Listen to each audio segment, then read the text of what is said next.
Hi, this is Matt Baker. Today I'm going to show you some of the... Hi, Matt Baker. There we go. We got it to go full screen. I'm not sure why it's all glitchy. But, yeah, so let's get into this first video. And, this is going to talk about the oldest Bible manuscripts. So, this should be interesting. oldest Bible manuscripts discovered so far. In my series on Who Wrote the Bible, I talked a lot about when each book of the Bible was written. However, keep in mind that in no case do we have the original versions of those books. What we have instead are manuscripts, which are copies or copies of copies that usually date to hundreds of years after the originals. So, how old are the manuscripts that we have, and how reliable are they?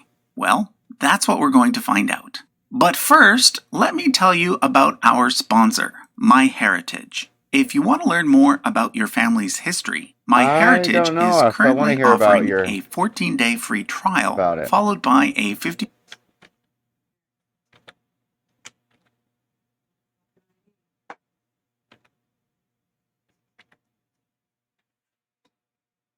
certificates, military records, and build your tree. One of the of Canada, taken just 4 years after Canada became a country. Of Canada, taken my grandfather. Is this still the ad? Up Workland, talking about them in the form of a top 10 countdown.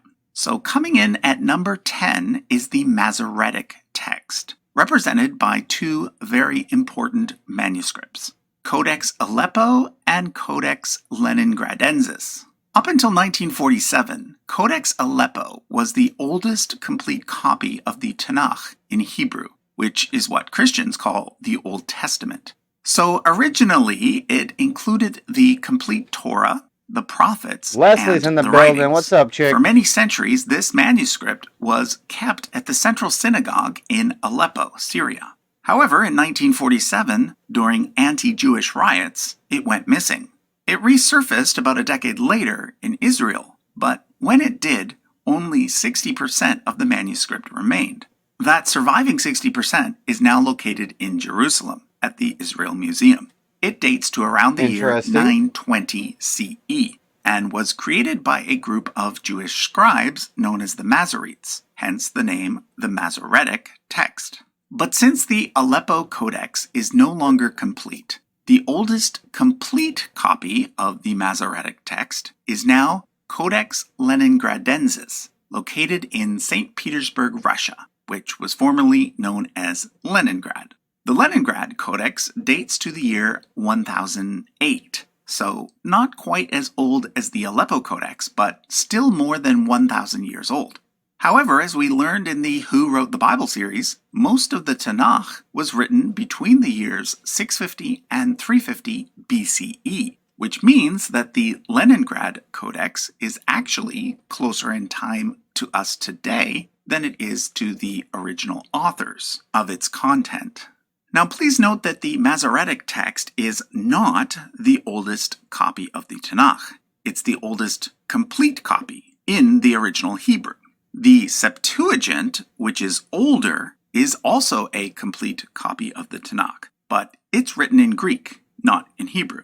And then, of course, there are the Dead Sea Scrolls, which are even older. They are written in Hebrew, but they are not complete. So, if we're looking for the oldest complete copy of the Tanakh, or Old Testament, in Hebrew... And I hope he would have mentioned it, but from my understanding, all of these things that they found match each other identically. That is my understanding. If that is incorrect, let me know. But from my understanding, everything that he's mentioned so far, copies of copies, original manuscripts, later manuscripts, yada, yada, yada, they all match each other word for word. That would be the Masoretic text, represented nowadays by Codex Leningradensis. This is the text that provides the foundation for the Old Testament section in every modern translation of the Bible. Okay, Okay. coming in at number 9 are the 4 great uncials: Codex Vaticanus, Codex Sinaiticus, Codex Alexandrinus, and Codex Ephraemi Rescriptus. These 4 manuscripts were created by early Christians and thus contain both the Old Testament written in Greek, known as the Septuagint, or LXX for short, as well as the New Testament, including the 4 Gospels, Matthew, Mark, Luke, and John, the Pauline epistles, and the other New Testament books. All, of course, are written in Greek, and some also include several apocryphal books. So basically, these 4 manuscripts are the only 4 copies of the complete Bible that have survived from ancient times. They are called uncials because they are written in uppercase letters. Of the 4, Codex Vaticanus is probably the oldest, dating to around 325 CE. It gets its name from the fact that it has been kept at the Vatican since the 1440s. Nowadays, however, anyone in the world can view it using the Vatican's online digital library. I'll leave a link to it in the description. The next oldest of the 4 is Codex Sinaiticus, dating to around 350 CE. It was rediscovered in 1844 at a monastery in the Sinai Peninsula, but is now primarily housed at the British Library in London. You can view this one online too. Again, I'll leave a link in the description. The other 2, Codex Alexandrinus and Codex Ephraemi Rescriptus, were both likely created in Alexandria, Egypt, during the early 400s CE, but both eventually wound up in Constantinople. However, from there they wound up in the hands of the British and the French, respectively, and thus today can be found in London and Paris. Now, like I mentioned earlier, the Old Testament portions of these manuscripts are actually quite a bit older than the Masoretic text. However, they are written in Greek, which means that they are actually translations of the original Hebrew. The Greek version is called the Septuagint, or LXX, because the original Torah portion was said to have been translated by 70 Jewish scribes back in the Ptolemaic period. Now, when the Greek Septuagint is compared to the Hebrew Masoretic text, there are some minor differences. This has led to some debate over which. All right, let's take a look at these differences. So Isaiah 6:1-1 is the example given. Masoretic text says, "The Spirit of the Lord God is upon me, because the Lord has anointed me." The Septuagint says, "The Spirit of the Lord is upon me, because He has anointed me." So it changed the Lord to He. That obviously doesn't change the meaning of it. To bring good news to the poor, to bring good news to the poor, to heal the brokenhearted, to heal the brokenhearted, to proclaim liberty to the captives, to proclaim liberty to the captives, and release to the prisoners. And then Septuagint says, and recover of sight to the blind. So the difference there is, and release to the prisoners versus, and recovery of sight to the blind. So that's kind of a big difference, I would say. Obviously, the Masoretic text makes more sense, you know, with the previous sentencing being to proclaim liberty to the captives. So prisoners is the opposite of captives. So I wonder why the Septuagint says recover of sight to the blind. Is that just taking an example found other places in the Bible of how, quote unquote, prisoners of their sin or prisoners or whatever hadn't been released? Interesting. Which one is closer to the original? On the one hand, the Septuagint manuscripts are much older, but on the other hand, they are not in the original Hebrew. Generally speaking, the Masoretic text is seen as being the more authoritative one, with differences from the Septuagint being mentioned in the footnotes in many modern translations. Now, when it comes to the New Testament, the 4 great unseals represent the oldest complete versions of all 27 books put together. However, as we're about to see, when it comes to each individual book, we do have versions that are even older. Thus, when it comes to the standard Greek text that is used as the foundation for most modern translations, none of these codices are used alone in the same way that Codex Leningradensis is for the Old Testament. Instead, most scholars today use what's called the Nestle-Aland text, which is a version of the Greek New Testament made about 100 years ago by comparing all the various manuscripts available and figuring out what the original text was most likely to be.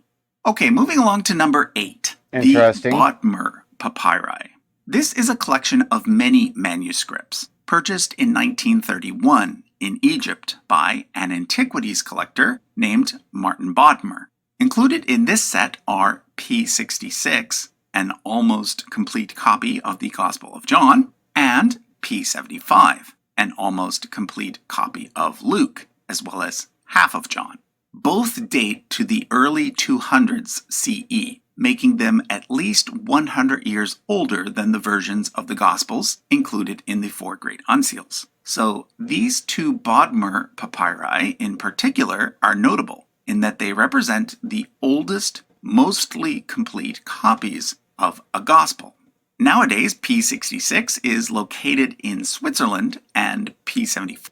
Alright, so that's an interesting point there. So we're getting much closer to the time of Christ with those copies. And clearly, he's still signifying that those are identical. They're just not complete. But if you find an old copy of a book and it's missing a chapter, but the rest of the book matches, current copies, then you can assume that the missing sections are also accurate. 5 is at the Vatican. Also included in the Bodmer papyri is a good portion of the Book of Psalms in Greek, as well as 1st and 2nd Peter, several apocryphal books, and even a bit of Homer's Iliad. Coming in at number 7 is another large collection of manuscripts known as the Chester Beatty Papyri, named yet again after a collector of antiquities. Most of these were also rediscovered in Egypt, but in this case they were brought to Dublin, Ireland, where they are housed to this day. Although a few key pages ended up at the University of Michigan. Included in the Chester Beatty collection is a manuscript called P46, which is around the same age as the 2 Bodmer manuscripts I mentioned. However, in this case, P46 represents... I'd also be curious on how they're dating these. Because one skepticism I definitely have of modern day science is our ability to accurately date stuff. I am more of a young Earth person. I think I fall more into the young Earth camp. Based on some of the research I've done on dating science. I find it to be ridiculous. So I would be curious on how they're dating this stuff. Since the oldest, mostly complete copy we have of the Pauline epistles. The collection also includes partial copies of other books, both from the Septuagint and the New Testament. Number 6 is the Magdalene fragments, also known as P64 and P67. These are all tiny pieces from a now lost copy of the Gospel of Matthew. They were found in Egypt in 1901, but are now located at Magdalene College in Oxford, hence their name. It is possible that these fragments are even older than the oldest manuscripts in the... I can see that, but human civilization has been around way longer than 6,000 years. Well, then you don't believe in the Bible. That's basically what it is. from my understanding, if we can, if is it Deuteronomy that does all the numbers? Um, if we're going to say that the Bible is legit and real, and everything in it's correct other than its timetable, I don't know. Bodmer and Chester Beatty collections. At one point, they were even thought to perhaps date all the way to the 1st century. However, most scholars now place them in the 2nd century, if not the 3rd. At number 5, we have the Oxyrhynchus papyri, a massive collection of manuscripts discovered in Egypt in 1898. They are named after the city of Oxyrhynchus, where they were found, which was once the 3rd largest city in Egypt. 90% of the documents were actually stuff that most of us would find quite boring, like census returns and tax assessments. But there were also texts from famous Greek writers such as Sophocles, Sappho, Euripides, and even Aristotle. And of course, there were bits and pieces from the Greek Bible. Most important are P90. Centrist says the pyramids are the key to the time frame. Well, my thing with the pyramids and these ancient civilizations everybody's been talking about significantly lately, it seems like. In my explanation of that, those were all pre-flood civilizations. So prior to us being wiped out and starting over. That's how I personally rationalize or explain all these ancient civilizations. Is those are prior flood civilizations. It doesn't necessarily mean they were from 20,000, 30,000 years ago. They were just prior to the flood. A section from John, and P104, a section from Matthew. These both date to around 150 CE and are thus the 2nd and 3rd earliest New Testament fragments found so far. The earliest New Testament fragment comes in at number 4. It's known as the Rylands Papyrus, or P52. It dates perhaps as early as 125 CE, which means that it was maybe created a mere 30 years after the original. It's pretty small though, containing only a few lines from John chapter 18 on each side. It was found in Egypt in 1920 and is currently on display at the University of Manchester. Okay, this means that we're now finished with the New Testament. Therefore, the top 3 manuscripts are all going to be Hebrew documents that contain portions of the Old Testament, or Tanakh. Number 3 is the Nash Papyrus, found in 1902, once again in Egypt. Prior to the discovery of the Dead Sea Scrolls, the Nash Papyrus was the oldest fragment we had of the Hebrew Bible, dating to around 150 BCE. However, the Nash Papyrus only contains a very small portion of the Torah, mostly just the 10 Commandments and the Shema prayer. It's now located at Cambridge University. Okay, we now come to a biggie, the Dead Sea Scrolls, famously discovered in 1946 at Qumran, arguably one of the most important archaeological finds of all time. Loads of documents were found, ranging in dates from 300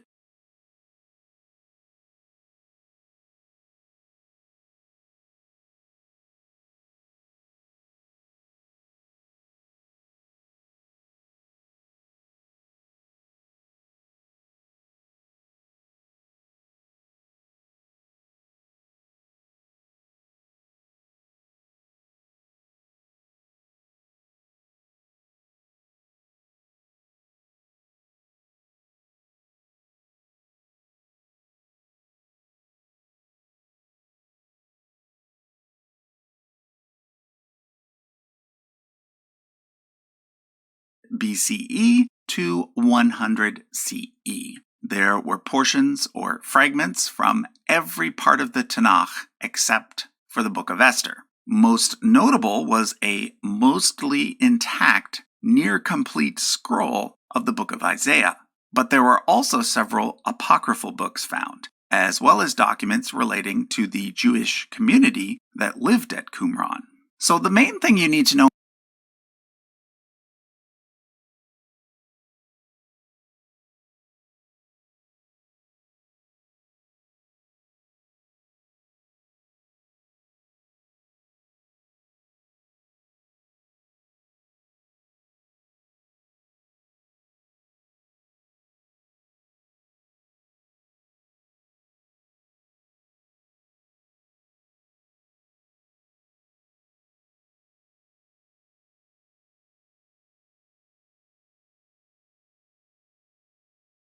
about the Dead Sea Scrolls is that they're not some sort of alternative Bible. They are simply copies of the Bible that we already had, as well as some copies of some non-biblical writings. And the important thing is that they actually confirm that the copy of the Hebrew Bible we have today is pretty much the same as the copy of the Hebrew Bible that was around during the time of Jesus.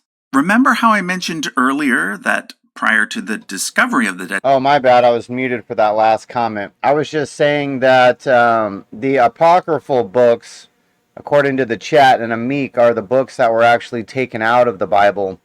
And those are the ones that I'm kind of more curious about. It seems like the history of what's included in the King James Version is accurate, according to everything that we found. So I'm kind of more interested in the books that they don't want us to read. But I'd also like to know if the Dead Sea Scrolls have anything about the New Testament that's closer to when the original was written. So far, I think he said he was at number 4 on his list, was within 30 years of the original. But I'd be curious to see if the Dead Sea Scrolls gets us any closer. Dead Sea Scrolls. The earliest version of the Tanakh that we had in Hebrew was the Masoretic text, which dates much later to around 1000 CE. Well, the Dead Sea Scrolls and the Masoretic text pretty much line up perfectly, meaning that although 1000 years passed... So they pretty much line up perfectly. So the ones crossed out are the ones not in the Dead Sea Scrolls that are in the 1000 CE version?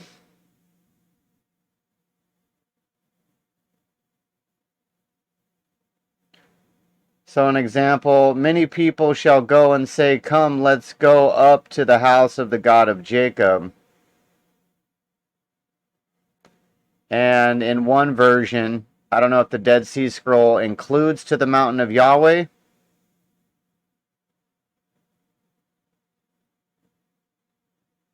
Okay, that's interesting. Between them, the scribes actually did a very good job at copying things. It says right there on the right-hand side, if the scroll is different from the traditional text, words in the traditional text that are missing from the text of the scroll are marked through and read like this. Alright, so, yeah, to the mountain of Yahweh is not included in the original scroll, but obviously that doesn't change the meaning of what they're talking about in the paragraph. Why are you texting me? I didn't text you twice, just once, as far as I know.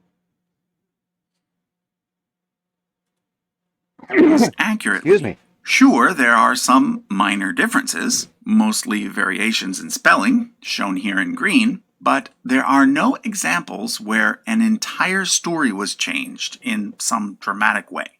This screenshot here is actually from a great website called dssenglishbible.com. I'll link to that in the description. It shows you exactly what the differences are between the Dead Sea Scrolls and the Masoretic text, the red words being the ones that are slightly different. Okay, so what could be older than the Dead Sea Scrolls? Well, coming in at number 1 representing the oldest text of the Bible ever found is the Ketef Hinnom scrolls. Notice that I had to extend the timescale so that I could fit their estimated date of 650 BCE on there.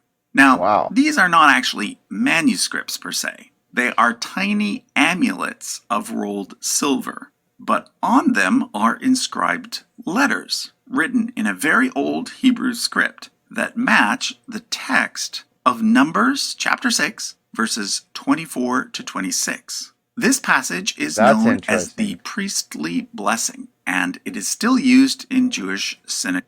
The priestly blessing. May the Lord bless you and keep you. May the Lord make his face shine on you and be gracious to you. And may the Lord turn his face towards you and give you peace. Numbers 6:24 through 26. Okay. Synagogues today, which is cool because we know that these words are at least 2,650 years old, being the only words from the entire Bible that can be Centrist, archaeologically placed prior to the destruction. All right, let's get a little bullshit humor to shake things up. Centrist in the chat says Jewish started religion. Jesus came, started Christianity. Then Muhammad came and said, I hate you bitches. I'm going to kill you all because I have problems. That was pretty funny, bro. That was pretty funny. Of the first temple. And here's another cool fact about the priestly blessing. When a member of the Kohanim, who are thought to be the descendants of the original Jewish priests, says this blessing, they hold their hands like this. A certain Jew by the name of Leonard Nimoy remembered seeing this as a kid, I can't even and do it that. served as the I inspiration for can't what has put these become two known together. as the Vulcan salute. So basically, the Ketef Hinnom scrolls are a 2,600-year-old version of Live Long and Prosper. Okay, now that I have introduced you to some of the oldest Bible manuscripts, I'd like to end by discussing what it all means when it comes to the historical method. Supposedly, the famous Christian evangelist Billy Graham once said that there is more evidence that Jesus rose from the dead than there is that Julius Caesar ever lived. This is an idea that continues to be floated by some Christians today. And in fact, it even comes up in the comments on this channel every now and then. The argument usually involves a chart that looks something like this. We see listed here several works of ancient literature, including that of the New Testament. It then lists two key pieces of information.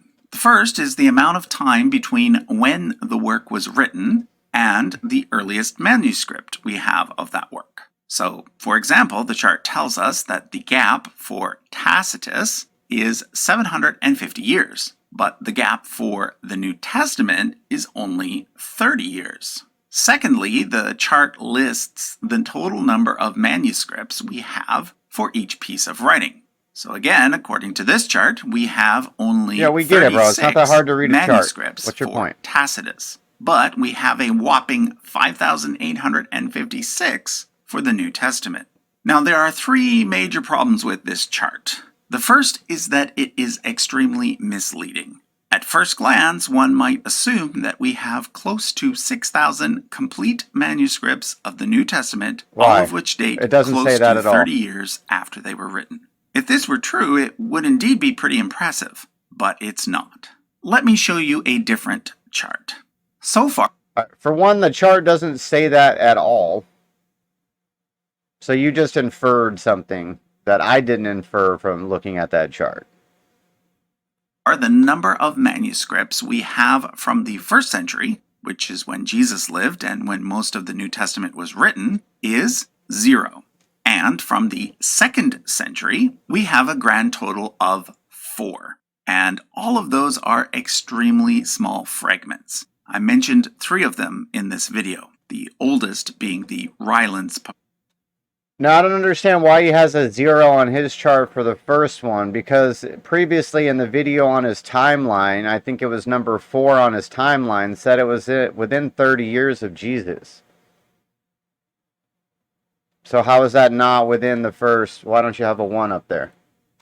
Papyrus. Now, it is in fact true that the Rylands Papyrus might date to a mere 30 years after the original. But keep in mind that the Rylands Papyrus is by no means a complete copy of the New Testament. It's just a tiny piece of paper with a few lines on it, as are all the other 2nd century manuscripts. When we get to the 3rd century, Right, but do the tiny pieces of paper with the lines on it match exactly?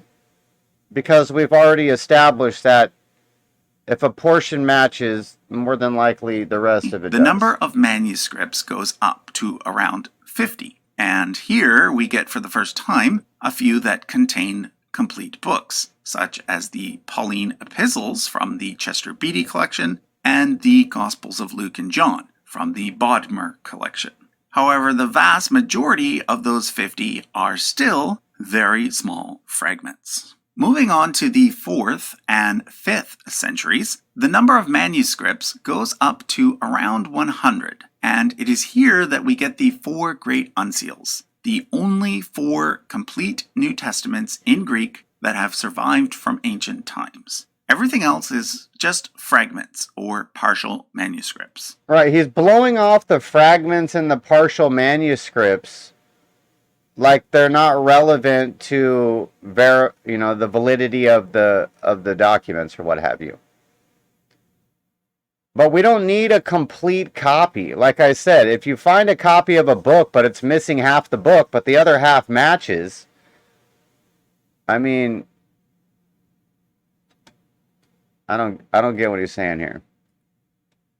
We then get another 350 or so from 500 to 1000 CE, meaning that the vast majority of that 5856 number comes from after the year 1000. So this certainly paints a bit of a different picture. But my second point is that from the perspective of the historical method, the total number of manuscripts is not really all that important. Correct. Christianity has been the dominant religion in Europe for the last 2,000 years, so it's not surprising that there are a lot of copies of its most important text. What's more important to a historian is whether or not a manuscript is authentic, and there are a variety of ways to determine this, beyond just counting the number of copies we have. In fact, so long as we have just one complete manuscript that we can somehow determine is authentic, that's all we really need. Everything else is just gravy. Finally, from the perspective of the historical method, the size of the gap between when the text was written and the oldest manuscript we have of that text is also not as important as you might think. What's more important than the age of the manuscript is the age of the writing itself and the genre in which it was written. Like I said, historians have several methods for dating texts, one of which involves linguistic analysis. So, in other words, if we have just one copy of an authentic text that we can be certain was written by Julius Caesar himself, it doesn't really matter whether that manuscript is 100 years old or 1,000 years old. 100 years old would be nice, but so long as we can use other methods to determine that Julius Caesar actually wrote it, the 1,000-year-old copy will do. Yeah, I don't understand what he's going into here. The whole point of Billy Graham saying that is we have a significant amount of documents showing that Jesus was real, a real person. There's a significant amount more recovered historical data on that than there is of Julius Caesar. You're getting into semantics right now and into some bullshit. All right, so stuck poop can make thin women feel plus-sized. To have yeah, the best poop of that's your why life, you have a don't eat double fiber, chin, bitch. You have a double chin because you got a stuck fart. Really? That's what you're gonna go with? That's what you're gonna go with? All right, so what is this one? How to put on the armor of God, biblical stories explained. All right, what's this next one? Many of you have heard about the recent episode of Joe Rogan's podcast where he interviewed the renowned. All right. What else we got? There's this postmodern idea about literature and about the world, for that matter, that if you take a complex... That might be interesting. There's this postmodern idea about... All right, if anybody else has any other links, books, videos, or websites that we should be checking out in regards to this Bible deep dive, by all means, drop them in the chat. Let me know. Let me know, for sure. All right, I think we're going to go to this one next. So this is just a 3-minute video on Jordan Peterson. It looks like this is a lecture from his first book that he wrote, Maps of Meaning, which I have not read.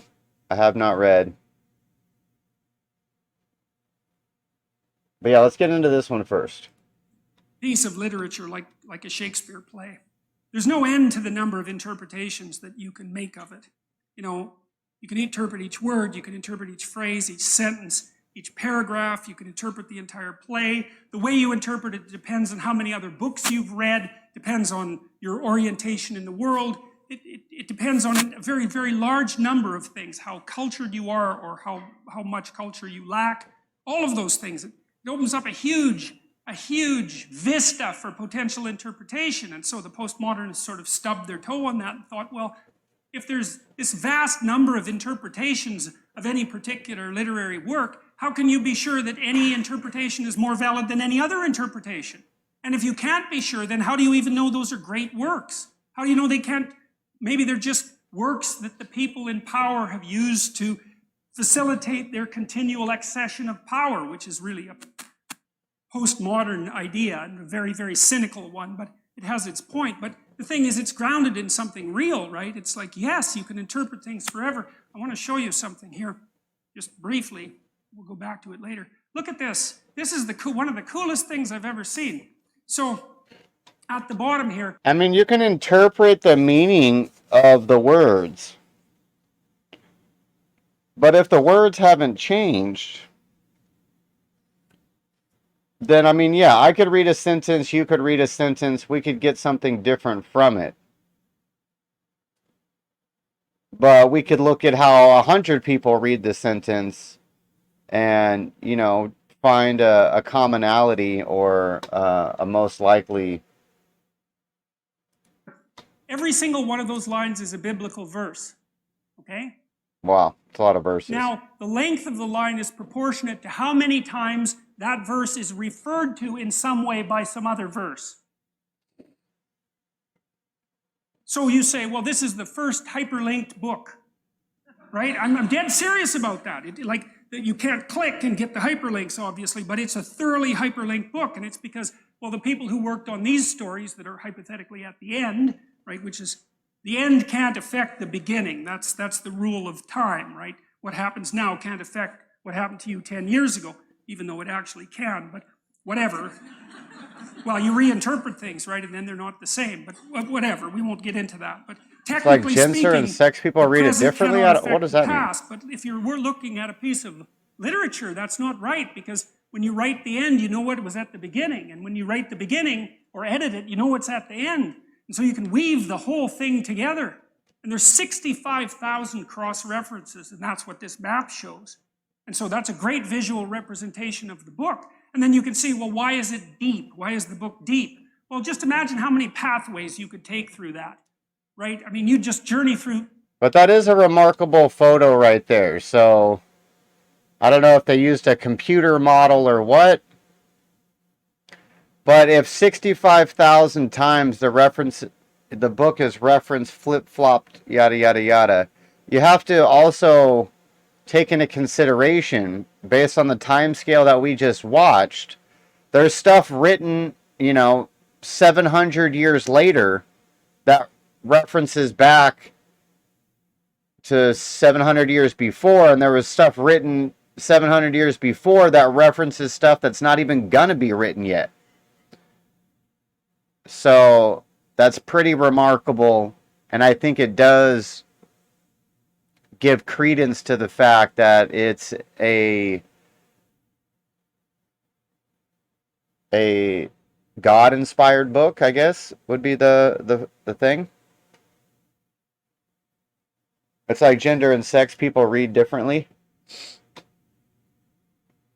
Are you talking about the Alphabet Mafia that you're a member of but not a member of? You just journey through that forever. You'd never ever get to the end of it. There's permutations and combinations, and every phrase is dependent on every other phrase, and every verse is dependent on every other, not entirely, but 65,000 is not a bad start. And so,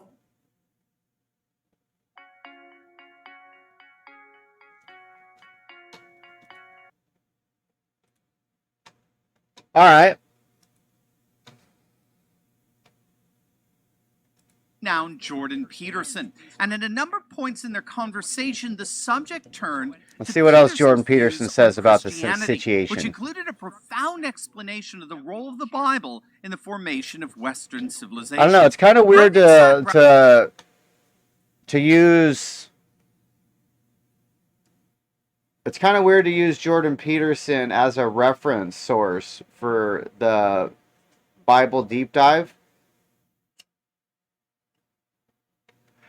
The reason I say that is not that he's not well versed in the Bible, not that he hasn't written or spoke about the Bible a significant amount, but his stance on it is weird. His stance on it is weird because, and I know he very much intellectually answers the question when people ask him, do you believe in God? And he says, well, I operate it as if God is real. And he says the stories of the Bible, I've listened to a few of his lectures on different parts of the Bible. And when he speaks about them, he doesn't speak about them like if they're, you know, 100% true. He speaks about them like if they're valuable stories based off of true aspects of human nature. You know what I mean? He doesn't talk about them like God tapped somebody's shoulder and said, hey, write this down. Prodigal Son's in the building. What's up, doppelganger? What you up to? We're doing a Bible deep dive today to figure out if we should be reading the Bible, which Bible we should be reading. Yeah, so I don't think we're going to stay on this video. What I want to get into is something that talks about the books that were taken out of the Bible. So let's do a comparison. What's the oldest fully intact Bible that they have? It's the Nigerian Christian Bible, right? Not a member of the mafia, but you are Italian. Well, I don't consider you a member of the letter alphabet question mark community mafia, because you don't. You sound like you have a weird fascination with the booty, but ideologically you're not aligned with the crazy lefties who are pro pedo and pro trannies and all that stuff. He's not a Christian, I think. If you're talking about Jordan Peterson, yeah, I don't think that he's a Christian either. I don't.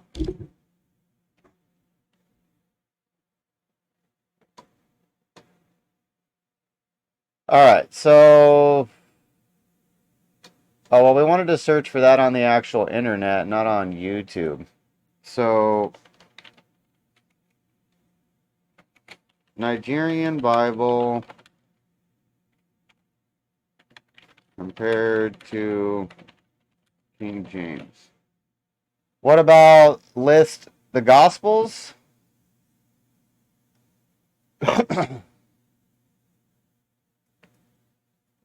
The Gospels are what? Matthew, Mark, Luke, and John? I think that's correct.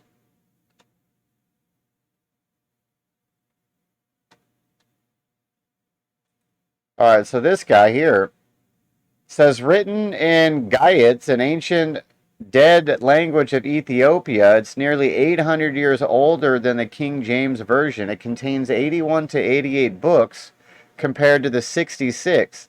It includes the book of Enoch, Esdras, Burich, and all three books of Maccabee, and a host of others that are excommunicated from the King James Version. So that's really my question. I think that based off of the research that I've done, based off of the stuff that we've heard today, we can, obviously, if you're a believer in Christ to begin with, I think we can agree that what's in the King James Version is accurate to what it's always been. Now, you can either believe the book or not believe the book, but it's at least accurate to what the book has always been. So my real question is, why did they take books out? Why don't they want people to read those? Is this knowledge they didn't want, the peasants to have? Or what?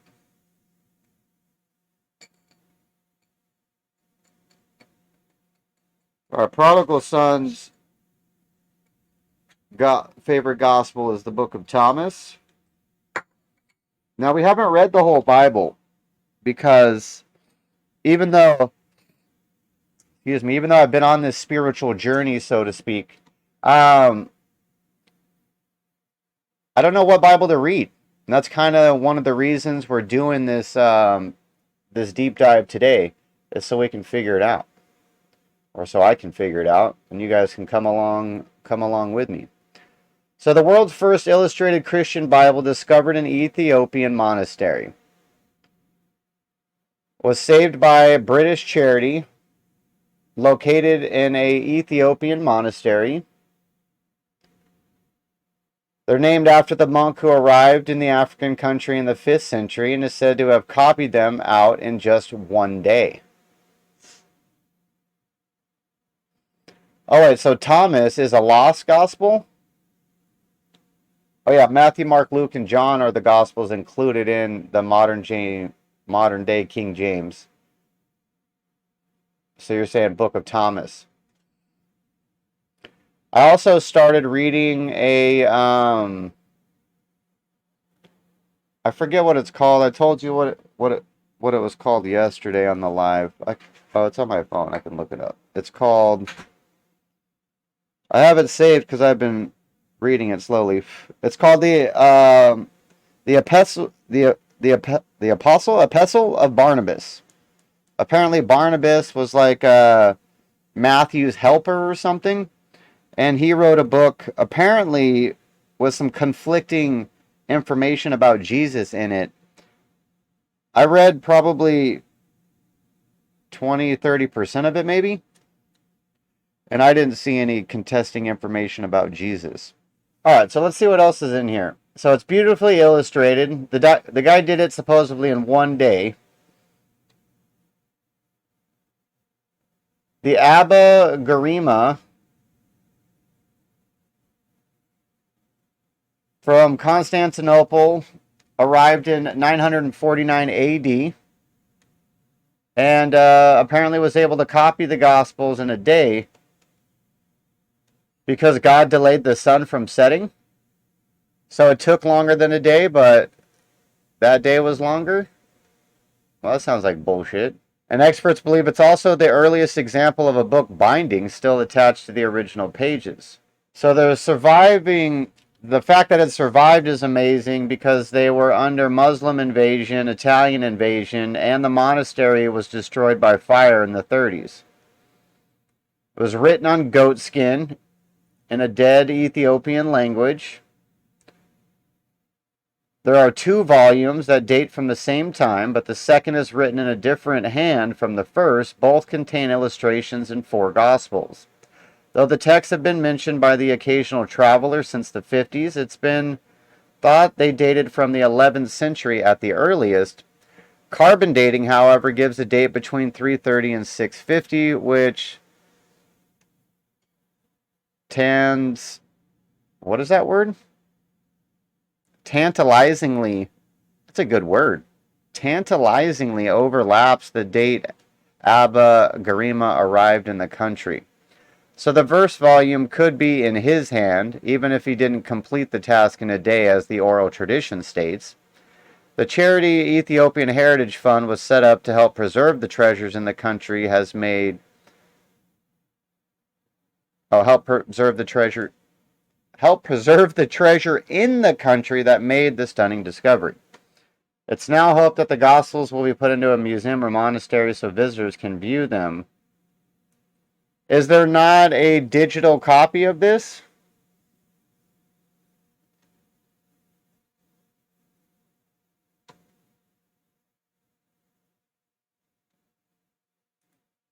I'd kind of be curious. Is there a digital copy? Let's see.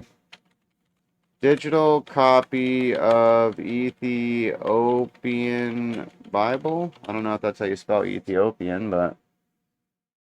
Alright, so the Word of God is not contained in the Bible alone. It is founded in tradition as well. The sacred scriptures are the written Word of God, who is the author of the Old and the New Testaments, containing nothing but perfect truth and faith and morals.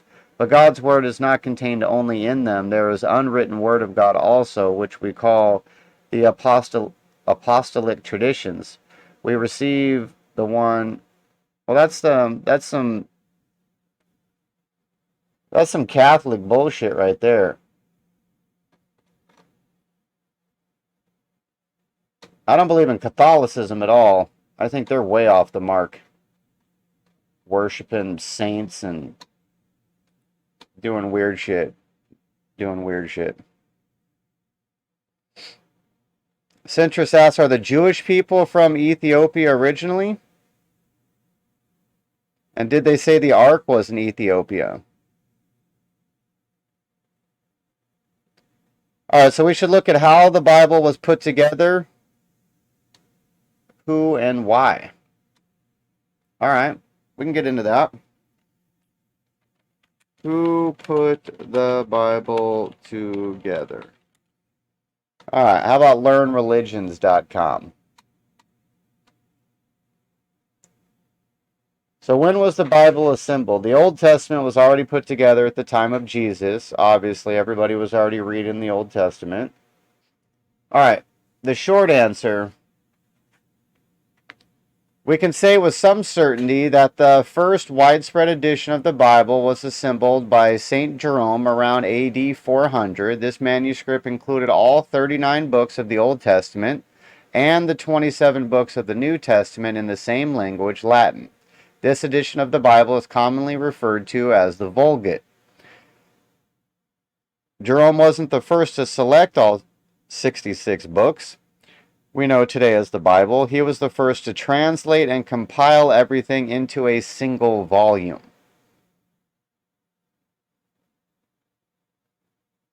Okay. Well, what wasn't it was the Council of something is when they selected the 66 books? The mic is good when it's on. Well, if my wife would stop coming in here, I could stop turning it off. You never know what women are going to say, so. Just kidding. Alright, so the first step in assembling the Bible involves the 39 books of the Old Testament, also referred to as the Hebrew Bible, beginning with Moses, who wrote the first 5 books of the Bible. These books were written over the centuries by prophets and leaders, and by the time of Jesus and his disciples, the Hebrew Bible had already been established as 39 books. This is what Jesus meant when he referred to the scriptures. Now, after the early church was established, people such as Matthew started writing historical records of Jesus' life and ministry, which became known as the Gospels. Church leaders such as Paul and Peter wanted to provide direction to the church that they established, so they wrote letters that were circulated throughout congregations in different regions, and we call these the epistles. A century after the launch of the church, hundreds of letters and books explained who Jesus was and what he did and how to live as his follower. It became clear that some of these writings weren't authentic. Church members began to ask which books should be followed and which ignored. Okay. Well, who deemed that they weren't authentic? Why did they deem this? So eventually, Christian church leaders worldwide gathered to answer major questions, including which books should be regarded as scriptures. These gatherings included the Council of Nicaea, AD 325, the First Council of Constantinople in AD 381, which decided a book should be included in the Bible. Written by one of Jesus' disciples, someone who was a witness to Jesus' ministry, such as Peter, or someone who interviewed witnesses, such as Luke. Written in the 1st century AD, meaning that books written long after the events of Jesus' life and the first decades of the church weren't included. Consistent with other portions of the Bible known to be valid, meaning the book couldn't contradict a trusted element of Scripture.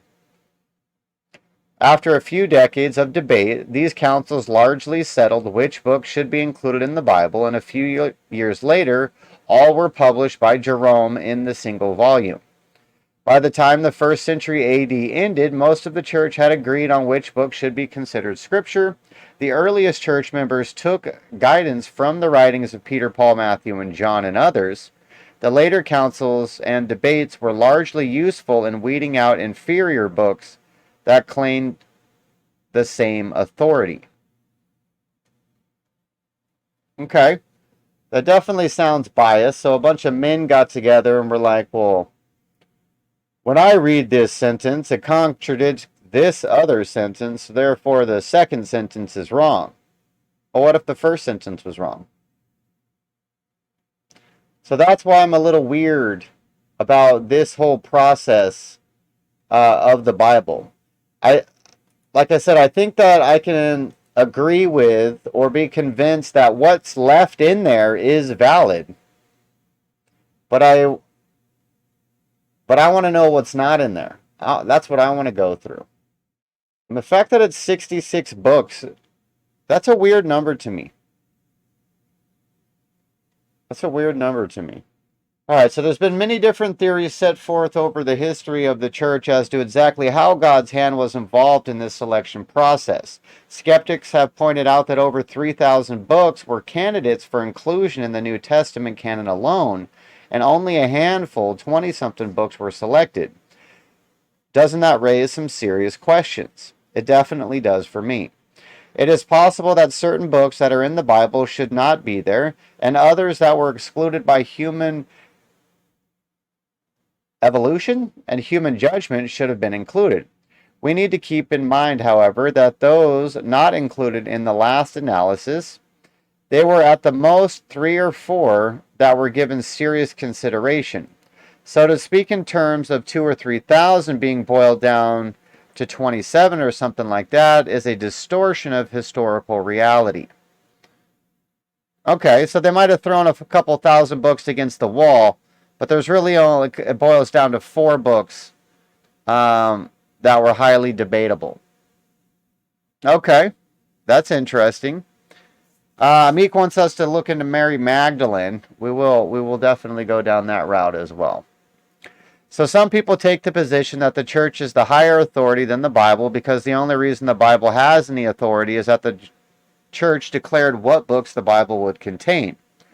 Most Protestants, however, take a different view of the matter and point out that when the decision was made as to what books were canonical, they used the Latin term recipimus, which means we receive.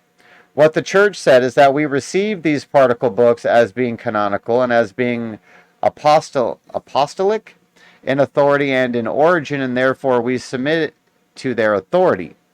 It's only one thing to make something authoritative. It's another thing to recognize something that already is authoritative.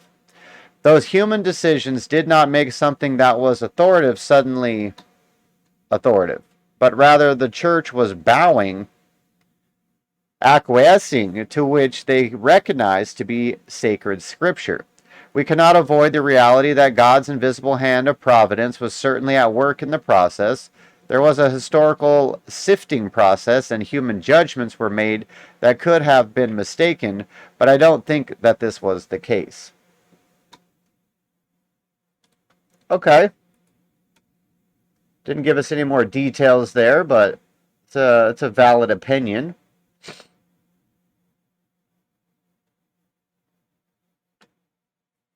All right, so 4 main books excluded from Bible. All right, this one says 5 right off the bat. BeliefNet.com. So this says there's not one single version of the Bible. Biblical canon has changed repeatedly over the centuries, with books being added or removed from the official scriptures, that the process still continues today. The Bible is read by Catholics, Orthodox Christians, and members of different denominations of Protestants may contain very different books. There are more academically inclined Bibles that contain references and extra resources, and a more complete Bible that contains books that were previously removed from the canon. Which extra books are included in these Bibles varies widely. The development of the official biblical canon was a lengthy process that began shortly after the Council of Nicaea in 325 AD. Emperor Constantine commissioned 50 copies of the Bible of the Church of Constantinople, but this was not considered to be an official canon for Christianity. It was not until 367 AD that the first version of the Christian canon was officially developed. It was Athanasius, the Bishop of Alexandria, who listed the books of the New Testament and instructed them to be canonized. These words are tongue twisters. The canon of the New Testament, however, was not ratified until the 5th century. Biblical canon was again questioned following the Protestant Reformation. Church of England, the English Calvinism, both adopted slightly altered canons in the late 16th and 17th centuries. The Synod of Jerusalem made minor tweaks to the list of the Old Testament books accepted by Orthodox Christians. With this turbulent history filled with additional additions and removals of books, there have been a rise in Christians who prefer Bibles that contain these extra books, which are collectively known as apocrypha or apocryphal books. Here are the 5 books that are not included in the Bible that every Christian should read, according to this guy. Back to Prodigal Son's favorite, the Gospel of Thomas. Would look very strange to most Christians, as it contains almost none of the narrative details that are common in the canonical New Testament Gospels. Instead, the Gospel of Thomas is composed almost entirely of logia, or sayings of Jesus. Many of these sayings are repeated verbatim in the other New Testament Gospels. When a person accounts for slight variations as a result of translative differences, the text is almost identical to the teachings found in the canonized New Testament. There are, however, a few extra sayings that are included in the canonical Gospels, and the Gospel of Thomas includes no explicit references to Christ's crucifixion, his resurrecting, the final judgment, or the messianic understanding of Jesus.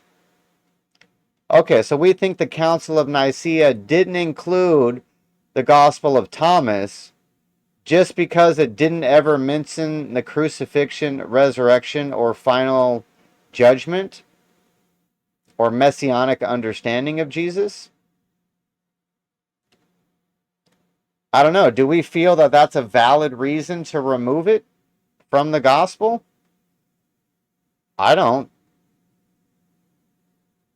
Like, these books are supposed to be inspired by God, right? So God told people what to write. You're going to judge God for not telling Thomas to speak about the crucifixion, resurrection, and messianic understanding? I don't know. That seems a little iffy to me. So the Gospel of Thomas was not added to the official canon because it is an epitome? Epitome? I don't know what that word is. Of Gnostic texts. Gnosticism was an early form of Christianity that was declared heresy by those that would eventually become the Orthodox Church. Gnosticism eventually died out at some point in the 2nd or 3rd century, and many of their writings were lost, making discoveries such as the Gospel of Thomas a great value to the historical record. Okay, so that's kind of interesting. So it says that it died out at some point in the 2nd or 3rd century.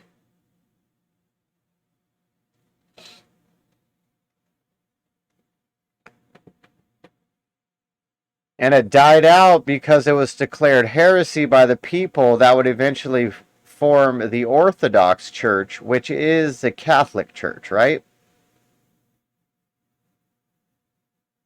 So I don't trust Catholics. Just saying. So the Book of Thomas looks like one that we need to read. Now, the Book of Enoch is the most intriguing book to me, and I have started actually reading this one. So the New Testament apocryphal books tend to get more focus than the Old Testament apocrypha. But the Book of Enoch is almost a popular topic of discussion among those familiar with it. The Book of Enoch, also referred to simply as Enoch, was written sometime during the 2nd century BC. It's very different from the Old Testament texts that were later canonized. The Book of Enoch was attributed to Enoch, the grandfather of Noah, and contains more traditional mythological elements, than are found in most of the Old Testament. One such example is Nephilim. The Nephilim are mentioned briefly in the canonical versions of Genesis and Numbers, but Enoch expands greatly on their birth, rise to prominence, and destruction. The Book of Enoch also details Enoch's journey through earth, Sheol, and his interactions with both angels of heaven and fallen angels. Enoch's fate is left somewhat ambiguous at the end of the text and open to many different interpretations. All right, but it doesn't mention why the church supposedly didn't include the Book of Enoch. And if they're saying they didn't include it just because it has more mythological stuff than the rest of the books,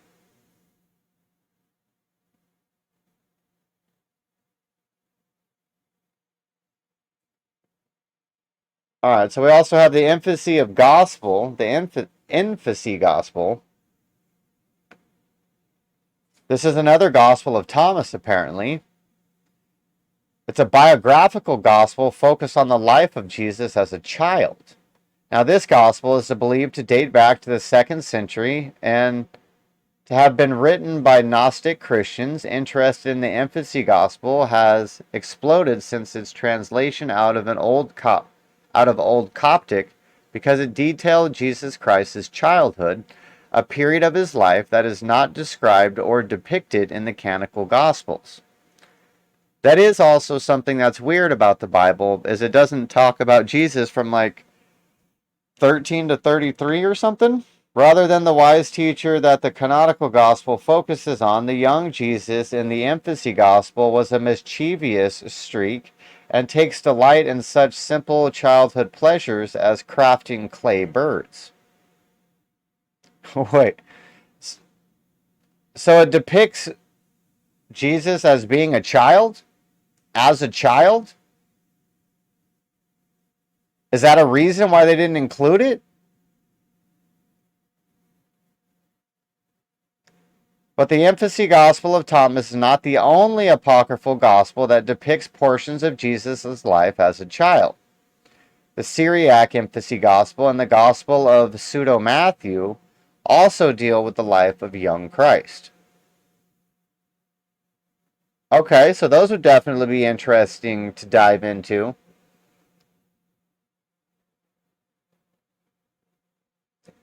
Is there any recorded writings or meeting notes of the council or any of these deliberations or debates that they were having? You know what I mean? Oh, pardon me. Did they put some type of text together? Did they put some type of, synopsis together? All right, we've concluded our meeting. We've deemed that these books are yay, thumbs up, for such and such reason. These books over here, we've deemed as a no. This book for this reason, this book for that reason. Is there any, church records or anything like that that backs this stuff up? I'd be curious to know that. So if anybody knows any of that, let me know. Alright, so Magdalene was called a whore from the apostles who were gay, and they liked orgies, and they were jealous of her and Jesus. What the fuck does that mean, Centrist? Nephilim are the giants. So Nephilims are mentioned in 2 other parts of the Bible, but they're not described or went into in depth. The book of Enoch is the book that supposedly describes them and goes into the history of them. If it's mentioned other places, why is it mythical in that story? I think it's because how it's mentioned in the other places don't elaborate. So the elaboration is what they're considered mythical. So Amik says that Enoch was taken from earth and that he doesn't die. And he's also the only one that was allowed to sit in heaven with God.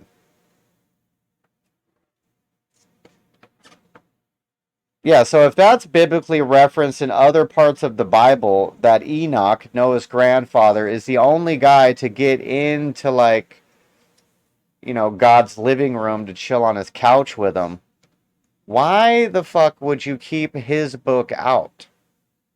And yes, I said the F word, I cuss, get over it. Why is that the book that you would leave out? It seems like he'd be almost the most important player. Seeming how he was captain of the team.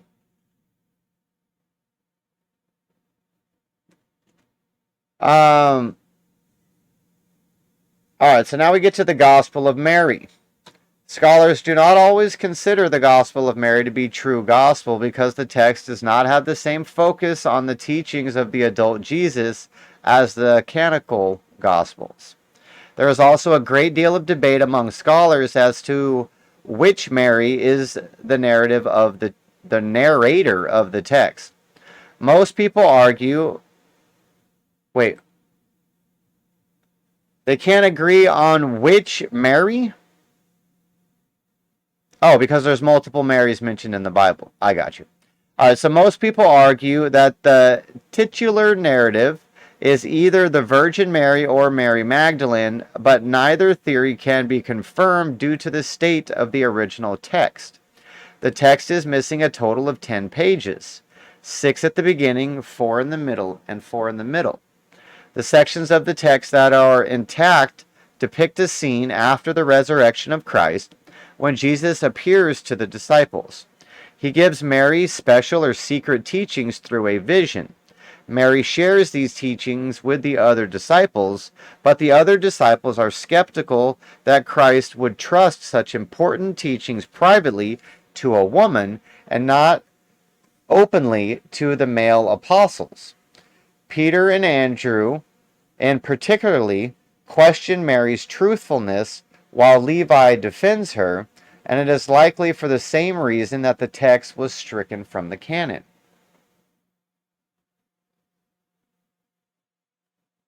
Okay. So to me, we have a partial gospel of Mary, of a Mary. We don't know which one. Inside this gospel, when Jesus appears to the apostles after being resurrected, he pulls Mary aside, whichever Mary they're speaking of, whispers in her ear, and she goes and relays this information to the other apostles.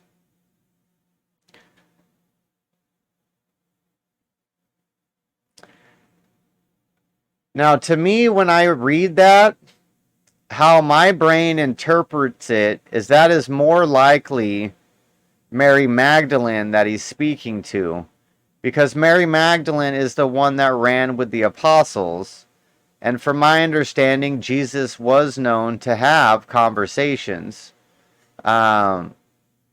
with Mary fairly regularly. What was the information given to Mary? That would be kind of my next question. Because based off of the teachings of the Bible, they're saying that they don't agree that Jesus would have told her this because it's information that should have been told to men, meaning that it's information that should be preached. Because the Bible doesn't say women shouldn't have knowledge or know things or be told things. It says that women shouldn't be leaders and teachers of other men. And I assume that's because based off in the fall, they manipulate the fuck out of men.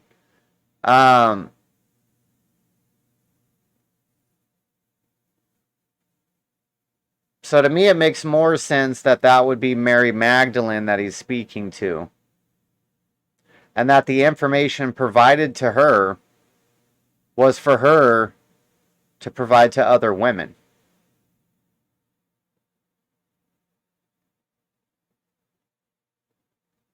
Although it does say that Mary told the other apostles about it. But that may be, you know, she comes back to the group. She just had a one-on-one with Jesus. Everybody's like, hey, what did he say? What did you guys talk about? What's going on? Did we miss something? Do we need to know anything? So she gave him a little something from the conversation. Probably not, you know, the gist of it or whatever. Probably not the entire instructions or whatever. Okay, interesting. Now we also have the Acts of Paul and Thecla.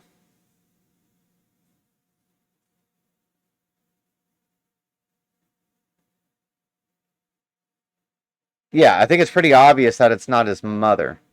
I don't even know why that's a question. I'd be curious to hear the argument on the flip, you know, the people arguing that it is Mary. I would assume it's just Catholics looking to sanctify her. Oh, there's my white ass knee. I had to scratch my ankle. You guys see that sexy white ass knee? Oh yeah. All right.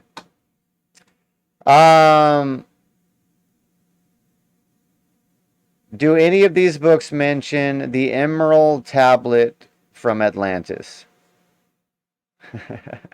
I don't know. Good question. Good question. So the Acts of Paul and Thecla, also called the Act of Paul. Wait. Why is that sentence even there? The Acts of Paul and Thecla, also called the Acts of Paul or the Acts of Thecla, detail the life and journeys of the young Christian convert Thecla. Thecla was a young virgin who was engaged to a wealthy and powerful man in the city of Iconium when she heard Paul preaching about chastity. However, she refused to marry the man and was sentenced to be burned at the stake. God, however, intervened and saved Thecla's life. Thecla joined Paul on his journey to Antioch, where she ran afoul of the magistrate of the city when she refused to sleep with him. The magistrate ordered Thecla to be killed several times, but each time she was saved by God.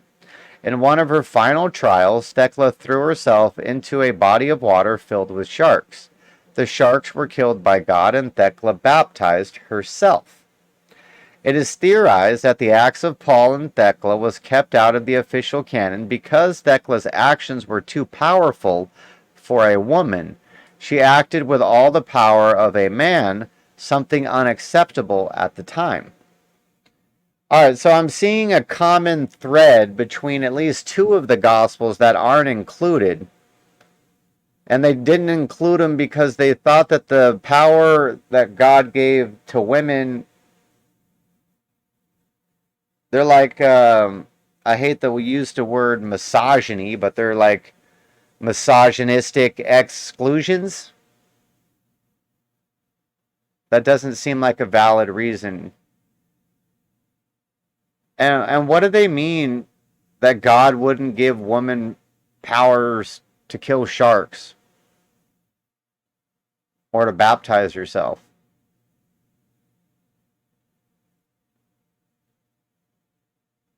That doesn't make any sense to me. So the Bible would look very different with all the Apocrypha included in the book. There would also be very different portrayals of Christ found in the Bible's pages and texts, such as an infancy gospel of Thomas, were included. Though these texts are not found in biblical canon, Christians can now read many of them due to the timeless work of translators. Ancient texts continue to be translated today, and more hidden gospels continue to be found. The pendulum appears to have swung back the other way. Rather than an ever-shrinking canon, the complete list of Bible books is only continuing to grow. And then you scroll down and there's some creepy pedophilic photo. Okay. Yay for the internet. Yay for the internet. Alright, so according to the newhopeeugene.com,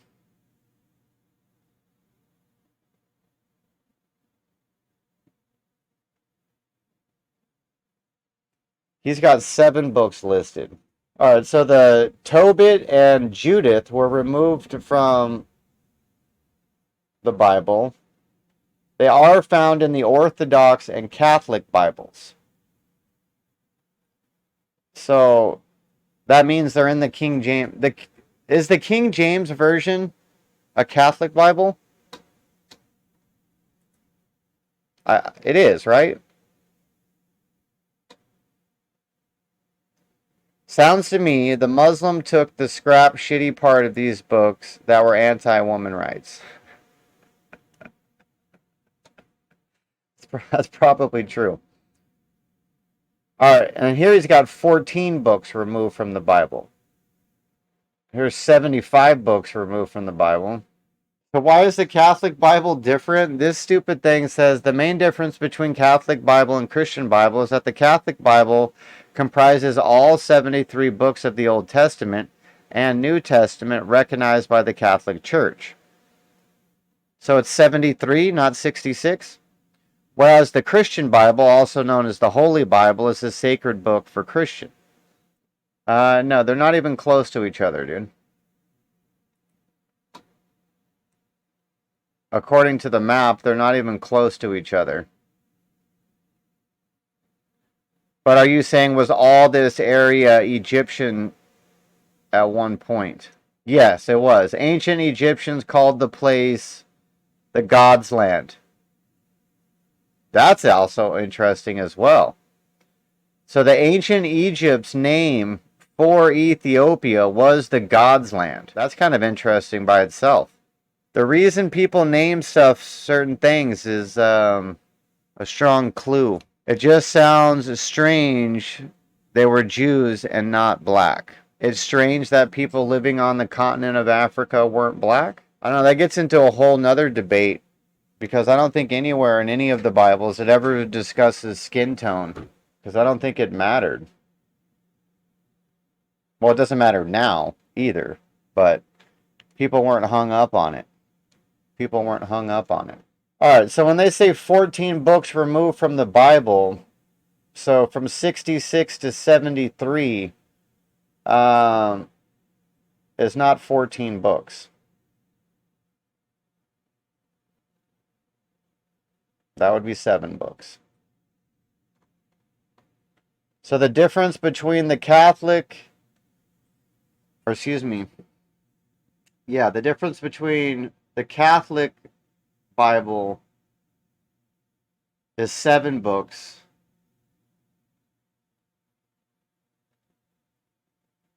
The difference between the Greek and the Russian Orthodox Bible is the 14 books. And so that's kind of interesting. So the Greek Christian Bible, which is where, so the Protestant Bible was translated from Greek, right? So they translated it from the Greek Bible that had the 79, or that had the 52 books for the Old Testament, versus 39 Old Testament books for the Protestants. Why does the Catholic Bible have 73 books, while the Protestant Bible has 66? Some Protestants think the Catholic Church added 7 books at the Council of Trent in response to Luther's Reformation, and that couldn't be further from the truth. The original Catholic canon in about 367 AD at St. Athanasius came up with a list of 73 books for the Bible that he believed to be divinely inspired. The list was finally approved by Pope Damasus in 382, formally approved by the Church Council of Rome in that same year. Later councils at Hippo in 393, Carthage in 397 ratified the list of 73. In 405, Pope Innocent I wrote a letter to the Bishop of the Taulis reaffirming the canon of the 73 books. In 419 AD, the Council of Carthage reaffirmed this list, to which Pope Boniface agreed. The Council of Trent in 1546 reaffirmed the original list of 73 books. So they're saying Martin Luther didn't like 7 books of the Old Testament and disagreed with his personal view of theology, so he threw them out of his Bible in the 16th century.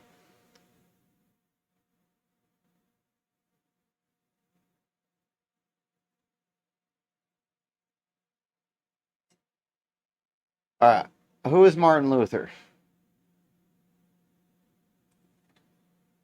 That's my question to that statement. But it also says that he was doctoring Scripture, modifying Scripture. Luther was basically following the example of the Jews at the time of Jesus, who could not agree on which books were divinely inspired. The Sadducees accepted as Scripture only the first 5 books written by Moses. The Pentateuch, the first 5 books, while the Pharisees accepted the 34 other books of the Old Testament as well. However, there were other Jews from the diaspora, from Babylonian captivity, who also believed that another 7 books were divinely inspired. Here's another thing to think about that just popped into my brain regarding this topic. Is I know there is a place in the Bible that says that God's word will last and live forever and spread to all ends of the earth, right? So based off of that phrasing of the book that everybody agrees is legit. So what's in the 66 books everybody agrees on, they don't agree on stuff that's not in it. But if within the 66 books it says that God's word will never be corrupted or destroyed, then, like the Gospel of Mary that they took out, they've only found one copy of it. It's not a complete copy. So that's why it's not included. Because according to the book, if it was actually God's inspired word that should be part of the thing, then it would have been retained or held on to. Right? Does my logic sound with this argument? So taking the misogynist view out of the equation, and that might be the reason for a lot of the stuff not making it in. But it doesn't explain books like the Book of Enoch. If the Book of Enoch is mentioned in multiple parts of the Bible they do accept as divinely inspired by God,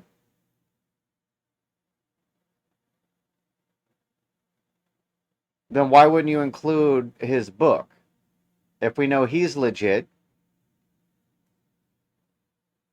if we know the speaking about him is legit, then why would you take his gospel out? That's interesting to me as well.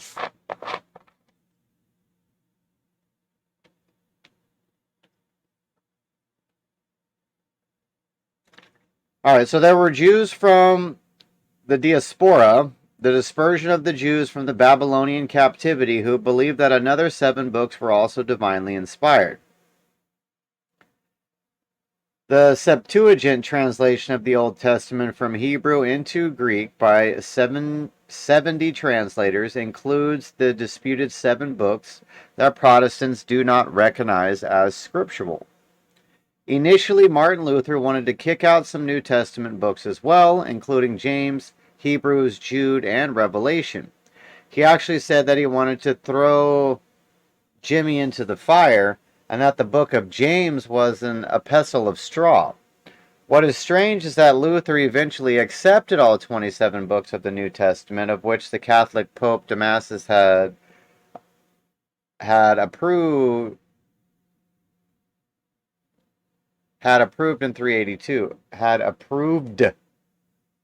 Needs a D on there. You think that Enoch revealed other civilizations and they didn't like that idea? So why did he trust the Catholic Church, whom he called the Whore of Babylon, to come up with an accurate New Testament list when he rejected the Church's Old Testament canon? But no one really knows. So the Jewish canon of the Old Testament, let's look at how the Old Testament books were decided by the Pharisees. There were 4 basic criteria for deciding whether or not certain books were canonical. The books had to conform to the first 5 books. They could not have been written after the time of Ezra. They had to be written in Hebrew.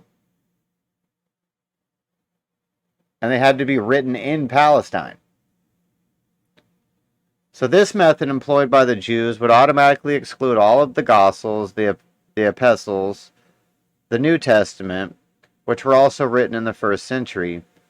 But there were other books written before Christ, after Ezra, and some in Greek as well. The Alexandria canon, which included those 7 books that were accepted by the other Jews who did not live in Palestine.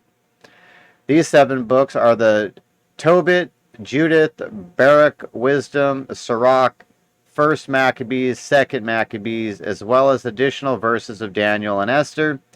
These books are called the Deuterocanon, a second canon by Catholics, and Apocrypha or Hidden Obscure by Protestants. Objections to the Apocrypha books and their resolution, because I can say that word, I can't say this other word. There are several objections to these 7 books. Some say proof that they are not canonical is that the New Testament never references these disputed books. But that isn't right because the non-disputed books of Ecclesiastes and Ezra aren't mentioned in the New Testament at all, not even once. So by this standard, then, those aren't canonical either. So on the other hand, there are many references to the removed books in the New Testament.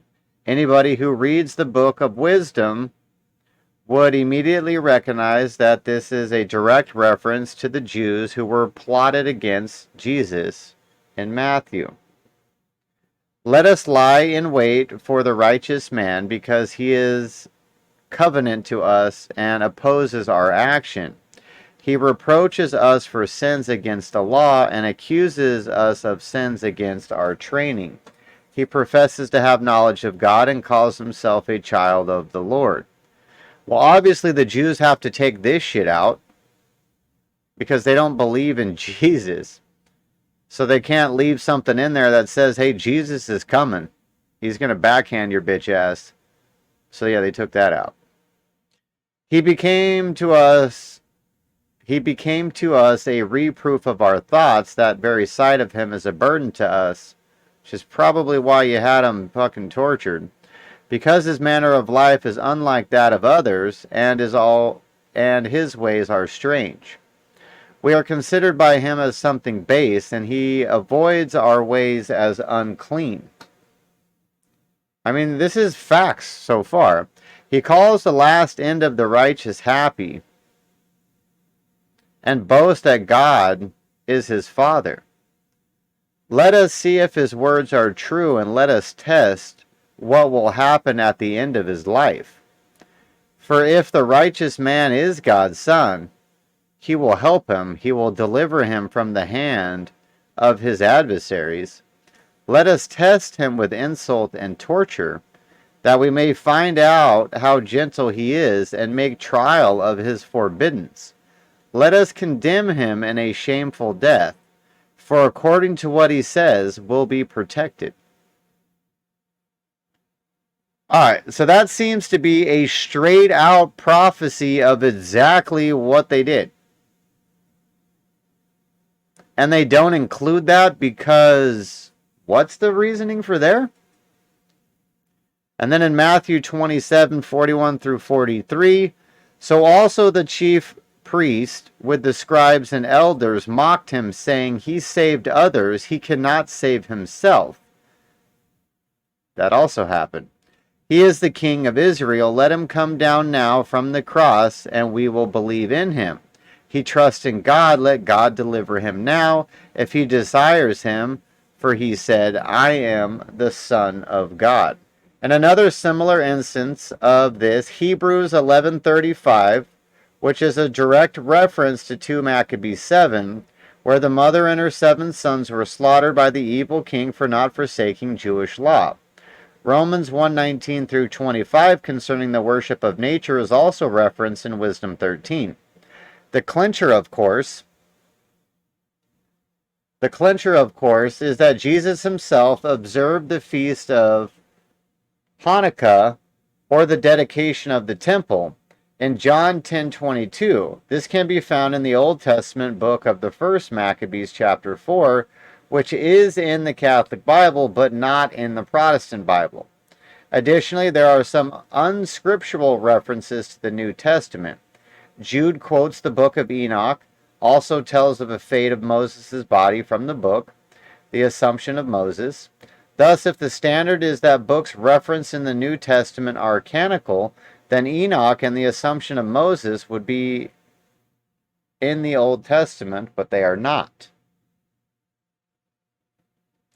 One theory says Jesus needs Judah in order to ascend, otherwise he couldn't prove his point. So Judah could have helped Jesus in a way.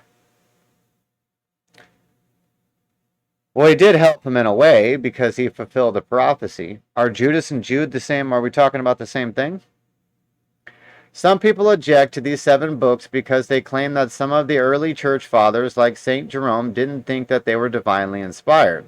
While it's great that so many non-Catholics started quoting the early church fathers, it's not right to quote them on this and then not on the Eucharist, the papacy, or the supremacy of Rome, all of which prove that Catholic canon was the only church around in those days.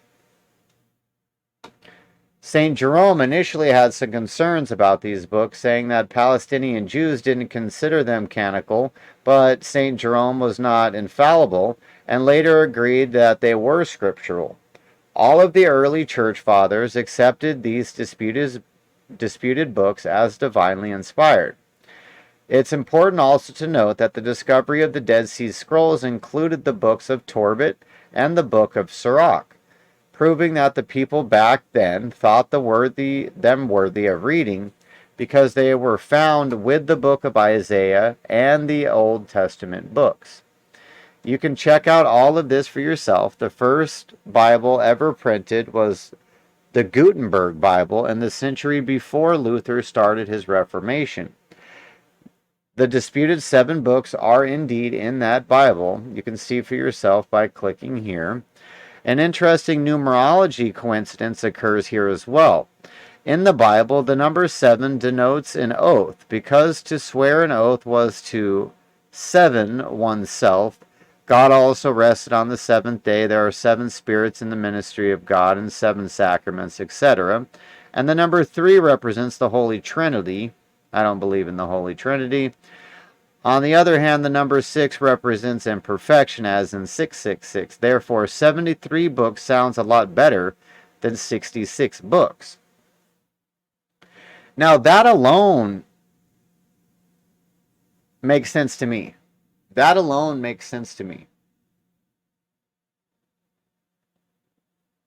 Because if God is the creator of all things, and he's perfect, all-knowing, and wise, beyond belief, numbers are important to him. Because they're the building blocks of life. Everything is math. Everything is numbers.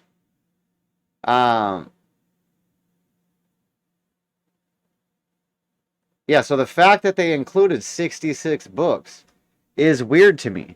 And that's why it seems like the Council of Versailles or whatever the council was that picked the 66 books seems like a demonic switch to the church to me. So does that mean that the Reformation is demonic? Because is the Reformation what came up with the 66 books? That I'm not sure on the timeline for that. So the Protestant Bible of 66 books, which were picked by the Catholics, which doesn't make any sense to me, were they picked for the Protestants to lead them astray by not including the other 7 books? You know what I mean? That's what seems weird to me. I'm looking forward to some Bible thumpers in the comments on this video, because they will have references and better timelines and shorter synopsis of these issues, because they've been debating and thinking about them and going over them for longer than, what are we at, 2 hours, that I've been going through it. Not to say that I haven't ever looked at any of this information prior to today. Because we have gotten some of this information prior to today. The Illuminati, Lizzie people. Yeah. So, did the Illuminati exist back then? Did they somehow corrupt the Council of Nicaea and remove certain books that are actually needed in order to corrupt God's word going forward? But the fact that there's 66 books has always felt weird to me. It's always felt off to me. I know how significant numbers are, so it just always felt weird to me. So I think I have decided that based off of the number alone, that I don't think the 66 books is correct. Now we don't know if the 81 or 89 books in the Ethiopian should be included, or if we should stick with the Greek and Russian Orthodox 79, or if we should go with the Catholic 73. Now, I don't trust the Catholics. If you're a Catholic, in the comments, get the fuck over it. I don't trust Catholics. I'm not saying I don't trust any person that's a Catholic.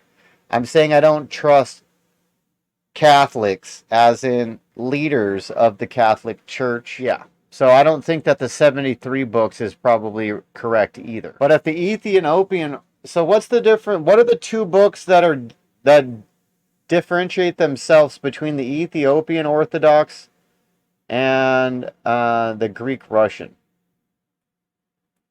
All right, so let's go Russian Orthodox verse. Cinder says he's got a big cross tattooed on his back. You can't trust him. That's funny. So Ethiopia is the largest Orthodox Christian population outside of Europe, and their faith is stronger. I'm trying to look for like a side-by-side type comparison. Okay, so here's a good image. This is kind of what we were looking for. Yeah, Orthodoxes don't believe in saints. I don't believe in saints either, so I guess I'm Orthodox by that measurement. They don't follow the Vatican. You definitely shouldn't do that. That's the evil place. It's probably the most satanic place on the planet. All right. So the Christian Bible doesn't include any of these. The Roman Catholic Bible doesn't have 1 Esdras, 3 Maccabees, 4 Maccabees, or Psalm 151. So why would you include 1 and 2 Maccabees, but not 3 and 4? And then the Greek Orthodox Bible includes all of them. Okay. So the Greek Orthodox Bible is the most inclusive Bible that at some point even religious leaders all agreed upon. So what is the difference between the Greek Orthodox and the Ethiopian? That's what we need to find. Because that list that we showed didn't include Enoch on the list. So we know that's one book that was taken out. But what's the other book? So if the Orthodox has 79 and the Ethiopian has 81 books, what are those 2 books that were taken out? Oh, okay. So it's actually more. So they all have the first 5 books. They all have these books. So that's, yeah, it's very weird. This is why it's so hard to figure out which Bible you're supposed to read. Yeah, they all include Genesis. That's the first book. Everybody agrees that the first 5 books are rock solid. So, the first 5 books are rock solid. Looks like the next 5 books are rock solid as well. 10 books. And then it starts getting a little fishy. So, the Ethiopian Orthodox Bible includes Jubilees and Enoch here, whereas no other Bible does. Then the Greek Orthodox includes 1 Esdras, but nobody else includes that? No, this has 1 Esdras. Oh, okay, it just has it built in. Okay, no, so they all have the Esdras. Yeah, so alright, so here's where I'm going to end up for today's deep dive. We might have to do another live on this and keep going down the rabbit hole. But I think where I'm ending up, I think the only thing that I know for sure is that the Protestant Bible of the 66 books is not, it's not it. It's not the totality. There's obviously some stuff being hidden from Protestants. I don't know why Protestants were picked not to get all the books. From my understanding, they didn't even pick what books that they believe in. Another religion picked the books that they believe in. Just super strange to me. That is super weird to me. So I don't believe that the 66 books alone are valid. I think that's where I'm ending up after this deep dive. But I'm not sure. Like, where's the Gospel of Mary? Is that included in anybody's? See, and then this first Maccabees, second Maccabees, third Maccabees, fourth Maccabees. Does the dash mean that it's also included? I don't think it does, right? I think maybe it means named to something else. Well, I don't know. That's what I was thinking, is the Ethiopian Bible was actually the full Bible. But that's why I'm confused, because if the Ethiopian Bible doesn't have first, second, and third Maccabees, but all the other Bibles other than the Protestant one do, where the fuck did first, second, and third Maccabees come from? Oh, so Maccabees is Judah's gospel. So the two book of Maccabees contain independent accounts of the events, in part identical, that accompanied the attempted suppression of Judaism in Palestine in the 2nd century BC. The vigorous reaction to this attempt established for a time the religious and political independence of the Jews. First Maccabees was written about 100 BC in Hebrew, but the original has not come down to us. Instead, we have an early pre-Christian Greek translation full of Hebrew idioms. The author of it, probably a Palestinian Jew, is unknown. He was familiar with traditions and sacred books of his people and had access to much reliable information on their recent history. He may well have been played some part in it himself in his youth. His purpose in writing is to record the deliverance of Israel that God worked through the family of Mattathias, especially through his three sons, Judas, Jonathan, and Simon, and his grandson, John Hyrcanus. The writer compares their virtue and their exploits with those of Israel's ancient heroes, the judges Samuel and David. 7 poetic sections in the book that imitate the style of classic Hebrew poetry, and 3 hymns of praise of our Father, of Judas, and of Simon. The doctrine expressed in the book is the customary belief of Israel without the new developments which appear in 2nd Maccabees and Daniel. The people of Israel have been specifically chosen by one true God as a covenant partner, and they alone are privileged to know and worship God, their eternal benefactor and unfailing source of help. The people in turn must worship the Lord alone and observe exactly the precepts of the law given to them. The dedication of the Jerusalem temple described in 436 through 59 is the origin of the Jewish feast of Hanukkah.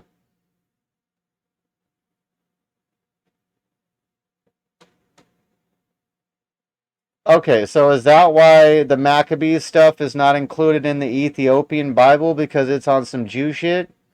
And the Ethiopian Bible is on some Christian shit, right? Is that why? That's another question. I hope a Bible thumper in the chat can let me know. Or maybe there's a Jew in the chat.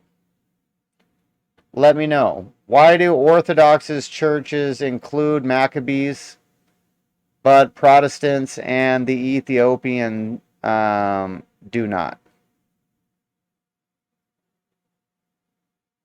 Should we look at how the Quran was made next time? No. Because, no. Nobody even cares. Nobody even cares. That's like doing a deep dive into Joseph Smith. Nobody cares. Nobody cares what future frauds what future frauds came up with.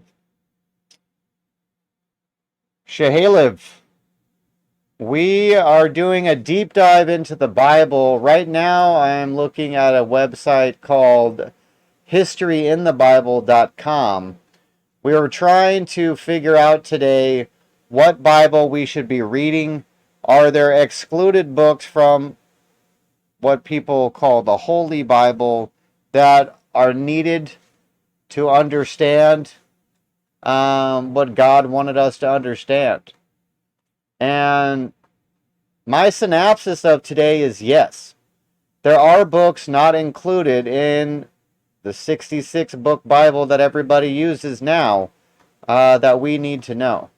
So I have concluded there are things that we need to know. I don't know how much more of it we need to know. Oh, you're from Israel? Well, shout out to you right now with what's going on over there. Crazy time to be in Israel. Hopefully you don't run out of missiles for your Iron Dome. It doesn't seem like the Iran funding of Hamas is going to have them run out of bullets anytime soon. So, and I mean, honestly, I'm against America giving Israel a bunch of money all the time. But in this circumstance, give them the fucking missiles. Give them the missiles for sure. Give them the missiles. Yeah, so next week on Bible Day, maybe we'll make every Wednesday Bible Day. And we'll get into a different topic on religion or on the Bible. So yeah, so maybe next week we pick one of these excluded books and we dive into it. Ugh. Maybe that's what we do. Maybe that's what to do. Are you a Jewish Israeli? Are you a Christian Israeli? I guess there's Muzzy Israelis as well. You wonder if the Bible describes Muslims as or Islam, I think is what you mean. Describe Islam as the Antichrist? Now you're like a Jew, or you're a Reformed Jew. Apparently, there's lots of different kinds of Jews. Are you like the spit on Christians kind of Jews that we see the videos from Israel? I guess those are Orthodoxy, traditionals. Okay, so you're Jew by heritage, not by religion. What's your religious stance? Are you a Christian? Are you a Protestant? Do you believe that Jesus is the Son of God? Do you believe that he died for your sins? Do you read any of the books that we've been mentioning? Well, centrist, unfortunately, you're probably on your knees a lot more than any of us want to think about. But said no, like I'm just you. All right, so you're a Jew like I'm Irish, right? Because that's my lineage. So I get that. You're a Jew by lineage. But what is your religious stance? Are you an atheist? Are you agnostic? I guess agnostic doesn't give a fuck. I think that's what agnostic means.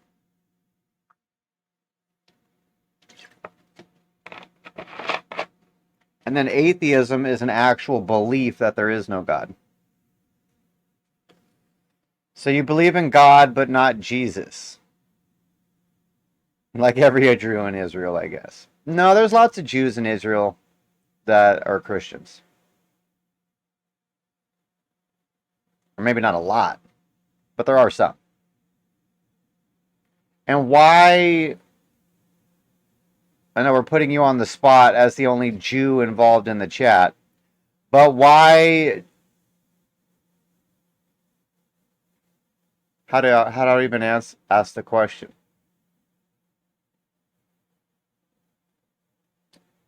Is there some... Now, do you not believe in Jesus because you just follow the religion that says not to believe in it? Or have you done any research into it and you don't find it feasible? That's what I'm kind of asking, I guess. Like, you obviously believe that Jesus was a real person, because even secular, non-religious people believe that he was a real person. You just don't believe that he was the son of God or rose from the dead or did cool shit. You are not Irish if you don't drink Guinness.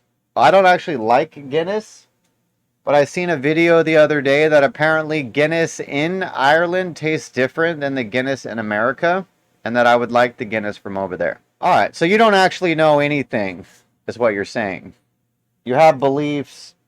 I mean, until you've done like the research yourself or listened to one of my fantastic deep dives into a subject, you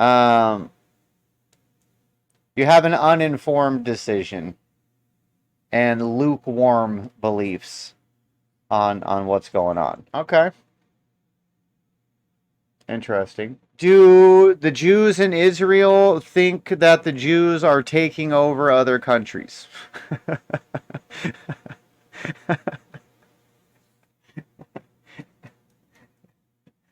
Because this seems to be a common trend that people like to talk about here in America, is the Jewish takeover. Which I found funny.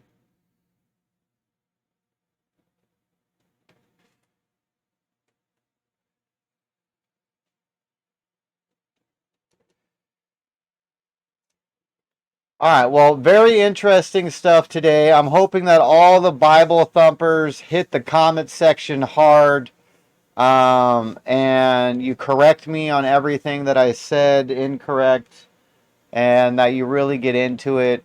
I am a connoisseur of info. So if you got some info that I need to have, please share it. Don't watch the video and just go, oh, this dumb motherfucker, and then click off. Help out a dumb motherfucker. You know what I mean? Help me out. I would like to not be a dumb motherfucker for eternity. So if you know something that I should know, that's going to convince me of something that you believe, then you have a right, a duty, an obligation to leave a comment and let me know what it is. If that doesn't compel comments from Bible thumpers, I don't know. I basically just said that God commands you to tell me your thoughts on this video. So you're denying God if you don't comment. You're 17 years old in Israel. You're reading the Bible in school, but just the chapters that they are saying. Interesting. Which Bible do the Jews read? Because that was the whole point of today, is we were going over all the different Bibles that there are, and which books are included and which aren't. Most rich people in America are Jewish. That is incorrect, sir. But the majority of Jewish people in America are rich, I think is what you meant to say. And that's because the Jewish people are a people, meaning they work together to do stuff. So what's the saying? If one Jew gets rich, 5 Jews get rich? I think that's how they say it. Because they work together. They bring each other up. Which is what all cultures should do. So you can't knock them for that. Yeah, it's definitely not the King James Bible, that's for sure. Search in Google the word I will send. It's the Bible that we are. You think fucking squiggly over there is a word, bro? I don't speak squiggly.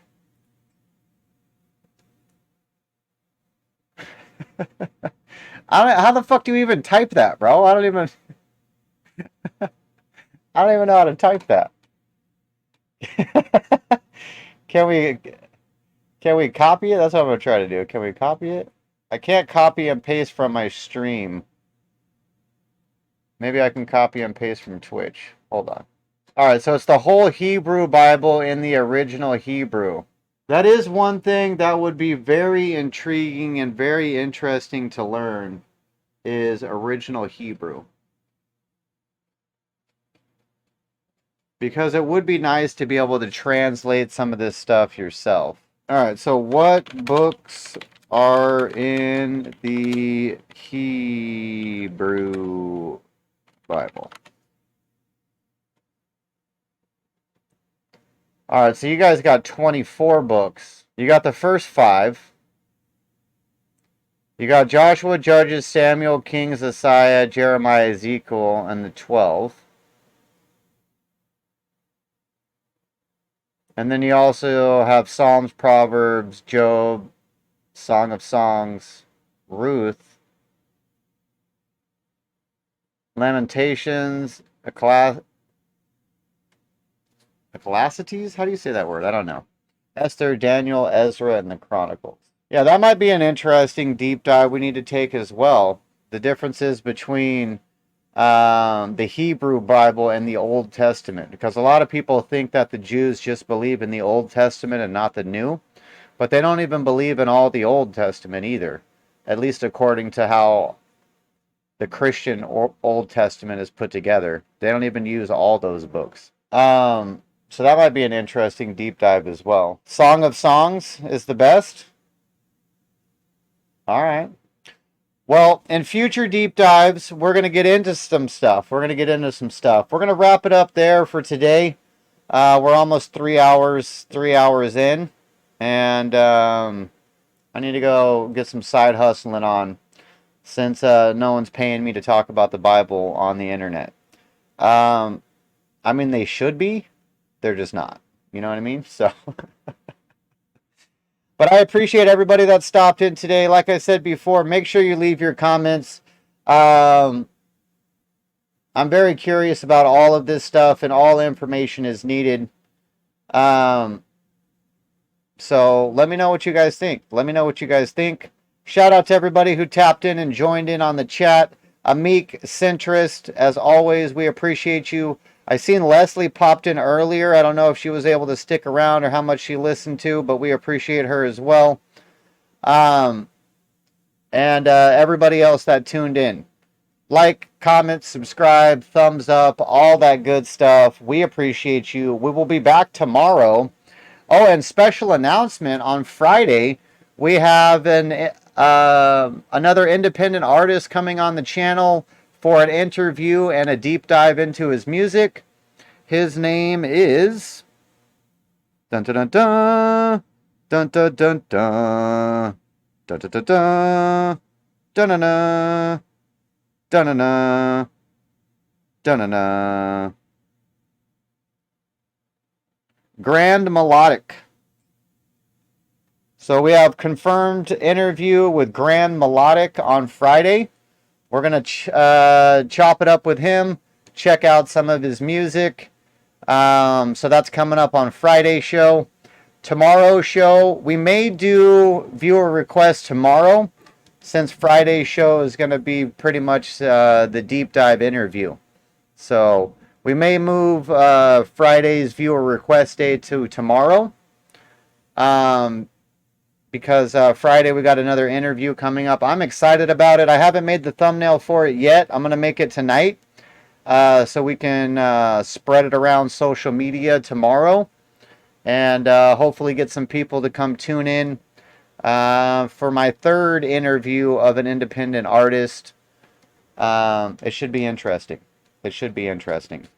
So that concludes the announcement section of today's stream. And I'm out this bitch. Later, folks.